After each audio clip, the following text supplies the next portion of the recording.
right. Good evening, everyone. I'm going to talk a little bit about MTI and a little bit about the background of the competition. At MTI, our mission is to increase mobility for all by improving the safety, efficiency, accessibility, and convenience of our nation's transportation system. Through research, education, workforce development, and technology transfer, we help create a connected world. Transportation agencies nationwide face a shortage of workers due to issues in recruitment and retention, coupled with an aging workforce. And to sufficiently develop the future of the industry, agencies must excite younger generations about becoming future industry professionals. To that end, MTI hosts the Garrett Morgan Sustainable Transportation Competition, which gives students a sneak peek at exciting careers. Why this competition, you might ask? Well, Garrett Augustus Morgan, who, despite his humble beginnings as the son of slaves, recognized the importance of education, ideation, and entrepreneurship. Among his many accomplishments, he developed the three-way traffic signal, which we still use to this day, and the first gas mask. It is after this driven individual for whom the program is named after. Thank you. So let's talk about the competition. Every team needs an adult leader, and we'd like you to know that you're not alone. We can accept more than one team from a school or an organization, as long as each team has their own adult team lead. You will have ongoing support from us and a digital teacher guide.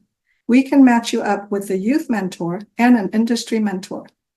Each team lead will receive a $500 honorarium and a $100 material stipend in addition to the intangible benefits such as making a positive impact in your community.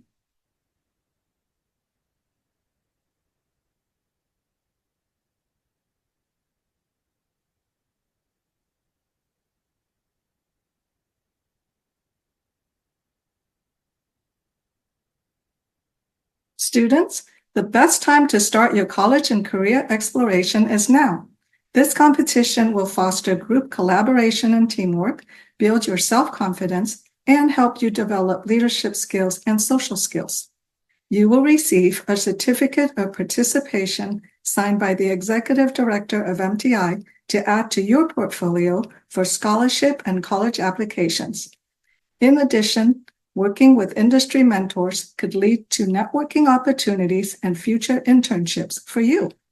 Solving meaningful problems today may lead you to discover your future career pathways also, and you will have fun collaborating with your peers.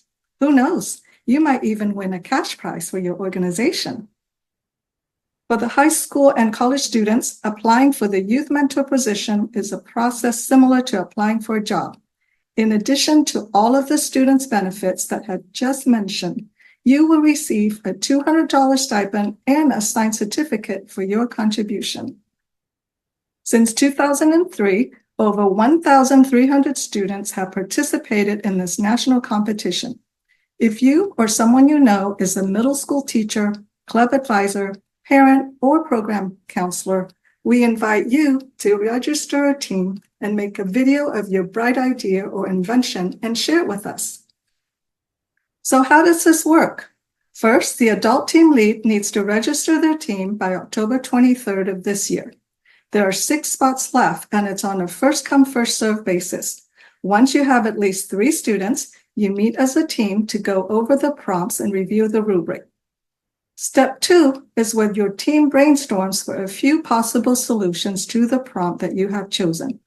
It could be new technology, apps, partnerships, campaign, or incentive programs. Once you have decided on your final solution and have a project, then it's time to consult with a professional mentor from the industry to get feedback. You can recruit your own mentors, and you can definitely have more than one. You can also request for a mentor through MTI. Keep in mind that it may take us up to 2 weeks to find you a perfect match, since each mentor would be a subject matter expert specific to your needs. The good news is we already have 2 industry mentors and 9 youth mentors signed up, and many are here with us tonight. Once we have an industry mentor for your team, I will coordinate a 30-minute meeting on Zoom to introduce the team lead to that mentor. Then the team lead will take over and schedule subsequent meetings between the industry mentor or the youth mentor and the team. In step 3, the team lead submits the project entry form by February 23rd of next year. The legal guardian should also submit the individual registration form for their student by this date. Step 4 is where you finalize your presentation and your youth mentor can help you polish it. Then you choose 3 to 5 students to be presenters. They rehearse, record, and edit the video that is 7 to 10 minutes long. Step 5 is the submission of your video and your presentation slides. I will send each team a unique link for you to upload. Approved video formats are MOV and MP4. Approved presentation slides formats are PowerPoint, PDF, and Google Slide link. If you're submitting a Google Slide link, please upload a Word document with the link and set the slides permission to anyone with link can view. The program survey is due at the same time, which is March 23rd, 2025. We will announce the results at the virtual awarding ceremony in April, and the first place winning team will be recognized at our annual awards banquet in June. Are there any questions about this process? We have a question in the chat about getting matched up with an industry or youth mentor. And so for the youth mentor, depends on availability of the mentor and also where your team is located. It's mainly because of time difference that we're considering these things. And also the amount of time you are asking for the youth mentor to contribute to helping your team. As for the industry mentors, once you have decided on your final solution and have a project, feel free to contact Susan, and then we could recruit a mentor with relevant expertise to meet with you. And again, this is not a requirement of the competition, it's just an opportunity. If you already have a professional in your network that is interested in mentoring your team, feel free to recruit them on your own and get them on board with your team. We know that educators and parents have busy schedules and many commitments, so we encourage you to take advantage of the available resources and ongoing support from us. The Teacher's Guide is a great starting point to give your students some background information, and you may pick and choose to do some of the lessons or do them all. This is optional and is not a requirement. Our website has a section with all the links to the resources for your role in this competition, so please check it out. The best way to reach us is by email, and we can schedule a phone chat or a Zoom meeting also. I'd like to share the scoring rubric now to see if you have any questions. I just drop a link in the chat to view the the scoring rubric. It's available on our website as well. The total possible score is 130 before the point deduction. Please save these important dates on your calendar. I will also send you a reminder 1 week before each deadline. Our website is an excellent place to find resources and links as well.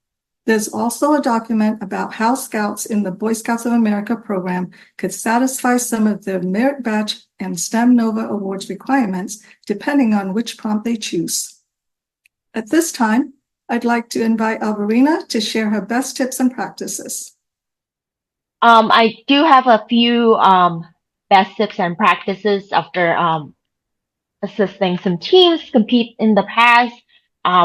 One of them is to use our free resources like the Teacher's Guide. While the Teacher's Guide may not directly address the current theme of the competition because each year we change the theme, the lessons and activities will help introduce students to basic transportation principles. And this is one way educators who are leading a bigger group like a class can get everyone involved. And the best part about it is we designed this Teacher's Guide to conform to California Common Core and next generation science standards. So you could easily implement it into your lesson plans.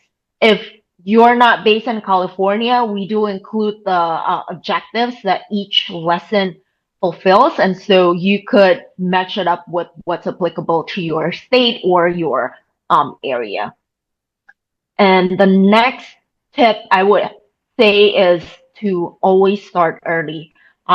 If you are especially if you are participating in a big group, you could start with the teacher's guide, and then you could divide your classes into smaller groups to explore different possible solutions. And then collectively, you could come together and decide which proposal makes the best case forward. And then you could continue with just that one project. And I realized that it does kind of seem like it's way too early to start, building a competition for something that we're not gonna submit until early next year. But it time goes pretty quickly, and the sooner your team has a project you would like to pursue, the sooner it is that we could find a professional mentor if you would like one. And so that this is when the timing would work in your favor if you do start early. Thank Um, you, Karina. yeah, those two are my best tips and practices. And so now I would like to invite Mrs. Larson. Mrs. Larson led last year's first place winning team, and so we would like for her to share her. I'm Sharon Larson, and I am a teacher at Kennedy Middle School, and I teach a makerspace course and a creative media course. And so I was attracted to this competition because it's a perfect mix for the things that I teach. But Alvarina has given you guys a couple of great tips. My team, we signed up in October, and I was surprised how long it took us to come to a decision on what we were going to actually do. So there was a lot of time that we took after using the digital teacher guide, and I had to teach the kids quite a few things that they didn't really understand about transportation, because they're 12 to 14 years old and they're not driving at this point. And so understanding what it's like for safety in transportation was a bit of an education. So it took us a while to get that going. And then once we got that going, the kids are busy. And so there were a lot of things that took us a while to get everything together. If we had gone earlier, we would have had more time with our wonderful mentor that they connected us with, Carlina Rose, who really made a difference for us at the very end, because she had some fantastic feedback. The kids really responded to the feedback that she gave us. And she really allowed their original ideas to shine. I was very fortunate that I had a team of 7 kids who were fantastic, and they worked really hard, and they put together a fantastic presentation. This was our first year doing this, but I think that we were helped out so much by all of the products that the Mineta Institute put out, including the teacher guide and several emails that came on a regular basis with articles to read about the topics. So that was very helpful. And then there were speaking opportunities at the end that were really good for my kids for their public speaking experiences, and the leadership opportunities that my kids got were fantastic. So it was a great experience all the way around, and I'm ready to do it again. I'm looking forward to it. All right, thank you so much, Mrs. Larson. And next, I would like to call on Hazel from our second place winning team to share her experience. My name's Hazel, and I was a parent on the second place winning team from Hopkins. And And it was a parent-led team, so it's a little bit different. So none of us were teachers. So this was really a new experience for us. And two tips that I have, I'm going to echo what was said before, set your foundation. And what I mean with that is to have a strong foundation, we felt like the kids needed to go through that teacher guide and the student exercises. Because the parents didn't have that foundation either. So our team actually went through the book. That takes some time. We went through the exercises, and I think that the exercises were really key in getting into the mindset of thinking like a transportation professional. So once they got into the mindset, they knew the terminology, it really helped with answering the question. And for this year, even if the materials are not, some of the material might not be directly related to the question, I think it's still very important to help them think like transportation experts, because then that'll give them the language to also talk to their mentor. So that's my first tip. The second tip is just encourage creativity. When you first start with a team, students will be excited to answer the question. You're going to get a lot of different ideas. And where you start might not be where you end. And we certainly started in one place, and then at the end, we got more ideas, some from some of the more quiet members, and it was great. They all got to shine, and also making sure that they all work as team members, and that they all kind of own the whole group answer as well, and that they feel like they all share that was very important for our team. And I think it really helped us. And then just to enjoy the journey. You have a lot of material to go through. You'll see your kids grow and learn a lot. Remember to celebrate at the end, regardless of where they land, whether they win or not, because really they are going to gain a lot of knowledge. And I think that's what's really important. And hopefully they might even be inspired to go into the field and the industry. So have a little celebration at the end, because it will be a lot of work, but it'll be worth it, and they will gain so much. Thanks. Thank you so much, Hazel. Next, I'm gonna call on Aryan. Aryan was in one of the teams from last year. They won third place, and now that he has graduated middle school and is gonna be in high school, he is actually interested in becoming a youth mentor. Yeah. All right. Thank you, Alrina. So hello everyone. My name is Aryan Agarwal, and I was a previous participant in this competition. So last year. And there's a couple tips that I would like to share with all the new budding teams this year that I feel really helped me and the rest of my team. First of all, the first tip is really to enjoy the competition, because don't really think of it too much as a competition. Think of it as more of a learning journey. When you start off in October and you're going to start looking through the prompts, thinking of your ideas, just try to enjoy yourself learning. Don't get too stressed about winning or losing or making the video. Just discuss with your teammates and have fun with it. When I made my team, we actually started pretty early, and that helped us through the end. So my second tip, is to start early. After you get your prompt and after you and your team start to think of ideas, one main thing is around the first or second time you meet, have a brainstorming session. So during that brainstorming session, each person pitches in different ideas, and at the end, everyone goes through them together and picks one that everyone's comfortable with.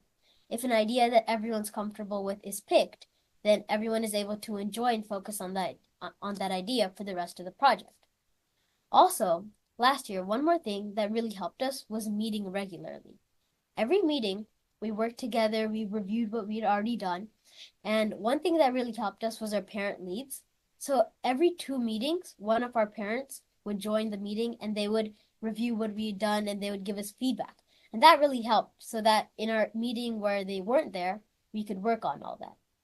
So by starting early, meeting regularly, having parents help you and just enjoying the process, you actually learn a lot about transportation. Before I started this, I really didn't know much, but after I went through this competition, I learned about the amazing world of transportation around us, and now I really want to pursue a career in this field.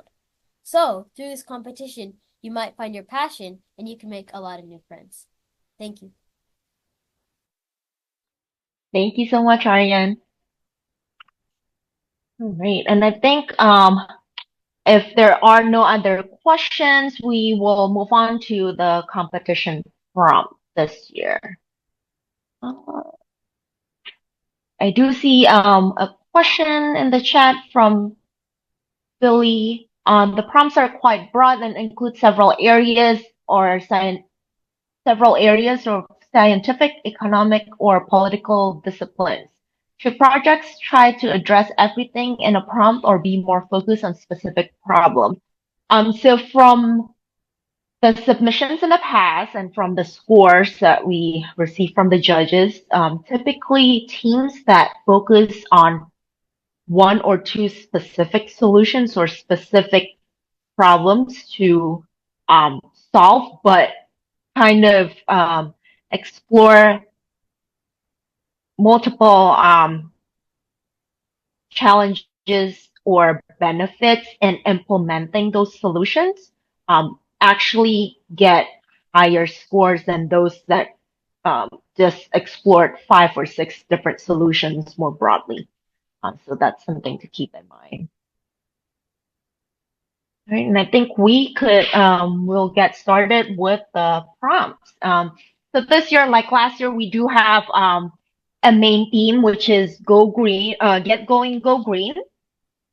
And based on this theme, we developed five different prompts that teams can choose from. And again, you would only need to choose one prompt out of this five to consider. And the first one, it's about transitioning to electric vehicles, but mainly focus on personal vehicles. President Biden's federal guidelines aim to have EVs make up at least 50% of new car sales by 2030, all while advancing an industrial strategy to continue to build out the domestic EV and EV charging industry. They also include a path to net zero emissions by 2050. So the challenge here would be to design a plan for transitioning your city, wherever your team is based, to using electric vehicles and implementing this federal guidelines. And the challenges that you have to consider here are the implementation plan, how are you going to fund it, and also potential equity issues that comes from switching to electric vehicles. For example, where are the powers going to come from, and also how are citizens from lower income communities would be able to afford electric vehicles that are right now more expensive than gas powered vehicles. And the second prompt, is still transitioning to electric vehicle, and then it focuses more on public transit agencies.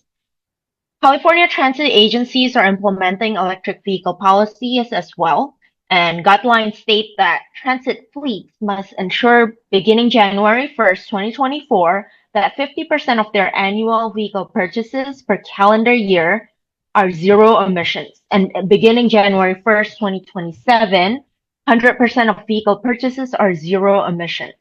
So imagine that your team resides in California, or if you reside in a different state and would like to do a solution based on your state. Consider this California guidelines and consider how you could plan transit agencies in the location that you choose to successfully implement this regulation. And again, consider aspects such as funding, equity, and other factors that might have affect demand and supply, such as logistics as well as supply chain issues. Okay, Susan, can we move to the next slide, please? Okay, the third prompt is focused on policy and finance, finding alternative funding to gas tax. As we rely more and more on sustainable transportation like public transit and electric vehicles, we lose a major source of funding for our transportation infrastructure. Fuel tax, or also known as gas tax, provides billions of dollars every year to build and maintain the millions of miles of roads, hundreds of thousands of bridges, and countless traffic signals across the country that we use every day. The challenge here would then be to research and analyze the economic and environmental impacts on your community or state by transitioning from vehicle powered by fossil fuels to those powered by renewable energy. And then using your research on the impacts, we would ask you to propose a policy for your state that advocates for regulatory measures or laws promoting sustainable transportation and funding for transportation infrastructure. A few ideas that could be explored here might include concepts such as congestion pricing or incentives for electric vehicle use. Then the last two, the prompt number 4 is about emerging technology, particularly in the charging infrastructure. Um, as we know, the future of transportation is entangled with the future of tech. How can emerging technologies be part of innovative solutions to integrate sustainable transportation into our everyday life? By incorporating cutting edge and future technologies, there is an opportunity for us to design a plan for building electric vehicle charging infrastructure to support the transition to sustainable transportation. You could choose to focus on either ideas for personal vehicles, like residential and commercial charging stations, or you could choose to focus on public transit, meaning charging hubs for buses and other public transportation vehicles. For either problem that you choose to focus on, be sure to consider the location, accessibility issues, cost, equity, and integration with renewable energy sources that power this charging infrastructure. And then last but not least, this one is related to urban planning, specifically climate resiliency. With the significant shift towards more sustainable transportation, um, we're still feeling the effects of climate change that are already here and likely will continue. Consider how climate change impacts or could impact your community and develop a thorough strategy for improving the resilience of transportation systems in your community. And also their readiness to respond to natural disasters such as hurricanes, floods, and wildfires. You could include plans for increasing infrastructure resilience, like how roads, bridges can withstand severe weather, and or you could also explore emergency preparedness plans. How will people respond during a disaster? How would you um, leverage the transportation infrastructure that you have in your community to uh, get people safely from an area of disaster to somewhere else? And you could also explore community engagement plan so that more people are aware about the emergency plans and know how to utilize them. And then last but not least, consider the financial implications of this. As we know, changes in infrastructure and policies often result in more funding needed to actually get them to how we would like it to be. And so it's important that we find ways how we would pay for them. And this is one of the with all of the prompts that we mentioned, all of the 5 prompts, we would like the teams to identify how it could be financed in the future. All right, and then the last slide here, we'll talk about the prizes. We every year we pick um, 3 winners. The first winner would win $1,000 for their organization. It could be their schools, sometimes it's a school district, or it could be their organization. If we have, for example, teams from Boy Scouts of America or other community and youth serving organizations such as Boys and Girls Club. And then the team would get a plaque. All participants, including those that do not present in the video, because we do have a limit of 5 presenters in the video, will get a certificate of participation. We just need the full list of names from the teachers and also from the parents who will submit their individual registration form later on. And last but not least, the first place winner will get all expenses paid trip for a teacher, for a parent guardian, and 2 student representatives to San Jose, California, so they could attend the MTI Awards banquet in June. Second place winner will get $500 cash prize for your organization. Same thing for everyone, plaque and then certificate of participation. Third place winner, it's a $200 cash prize. For all participants, regardless whether or not you win anything, will get a certificate of participation. In closing, I'd like to share my favorite part about this competition, which is the participants' experience. Principal Brown wrote, "It's so fantastic to see kids work together on passions and interests with projects that could potentially make a difference in our lives. The real-world application of knowledge and skills that is being used at such a high level is amazing to watch." Anurag is a parent team lead. He said, "Thank you for sharing the link and for doing such a tremendous job to appreciate kids." I also love what Savia and Miss Dodd said here. "We are so thankful for this experience and being able to put our knowledge into something so important. I also think that anyone can make a difference in the world, no matter what age.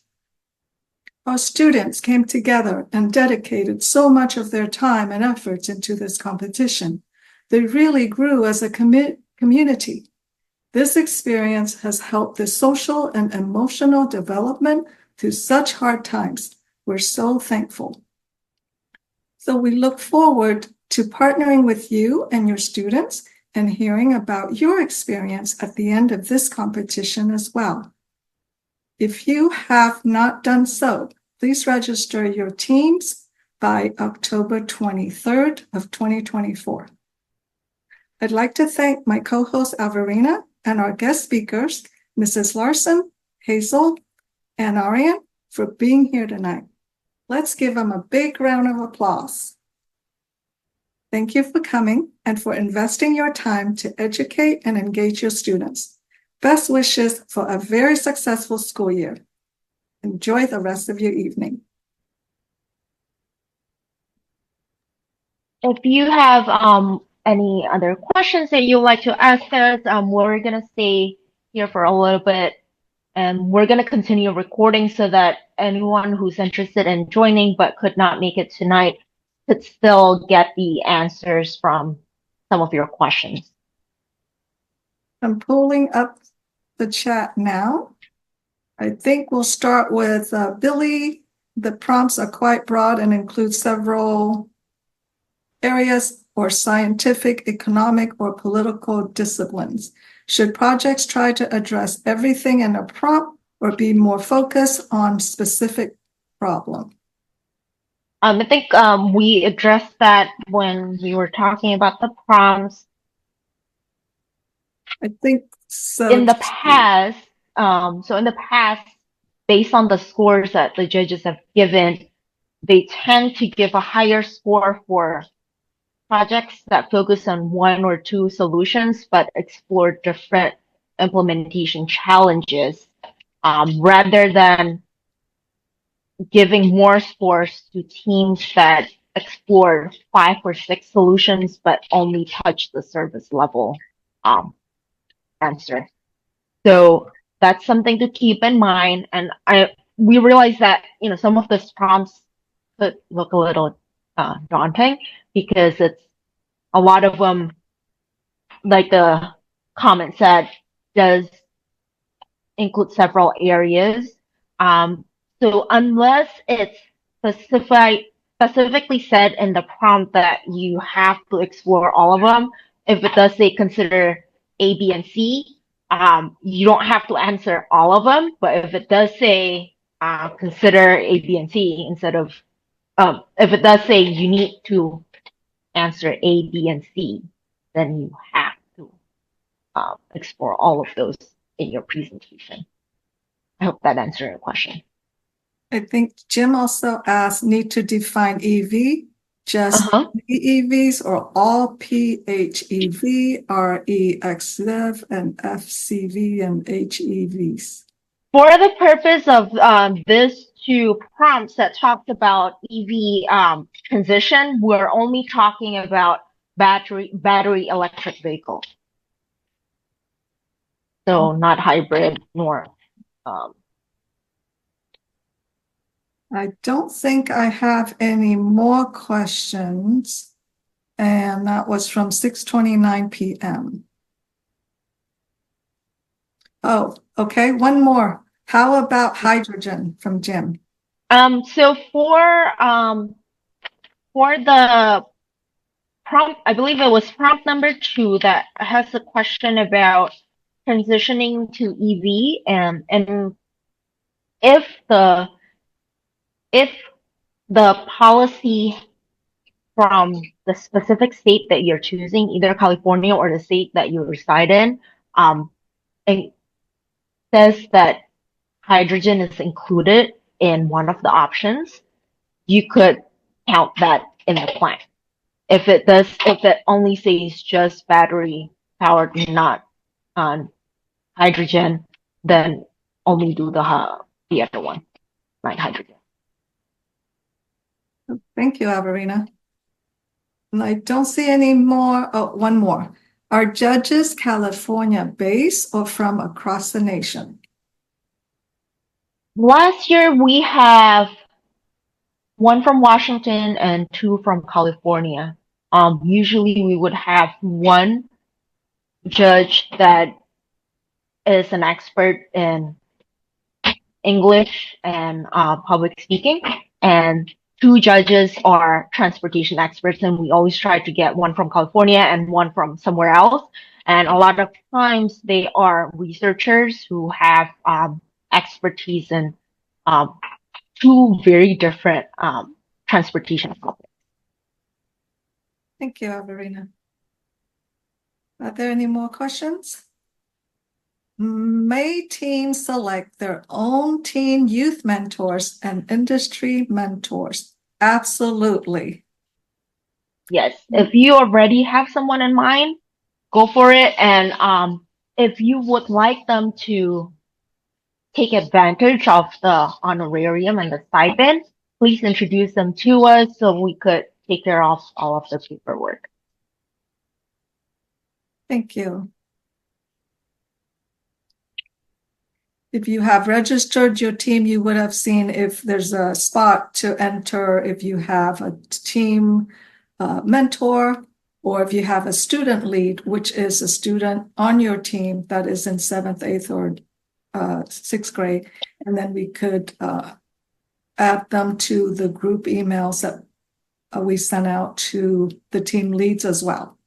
So that way they are informed and they can assist you when it comes to communicating with their own team. Yeah, and if you don't have any at this point and you still want to register for to compete, don't worry about it. Those fields can be left blank, and then we can fill it out on our end later on or after we help you recruit someone. Do we have a question? Is there an extension of this program in high school? Not exactly in the same format. We do have an essay contest for middle school students and high school students. And they have the same theme every year, like the Garrett Morgan program, though the prompt might be different. And I'm going to drop this in the chat for anyone with high schoolers who want to consider this as an activity. For the essay, yes. Go ahead and finish it, and I'll add to it. Okay. For the essay contest, the deadline is February 3rd of 2025. We select 4 winners in total, 2 from grade 6 to 9. Grade 6 to 9, and then 2 from grades 10 to 12. So there are 2 separate groups. Group in grade 6 to 9, the first place winner gets $500, and then second place gets $250. And then the first place winner for the second group, the older group, will receive $1,000, and then the second place winner will receive $500.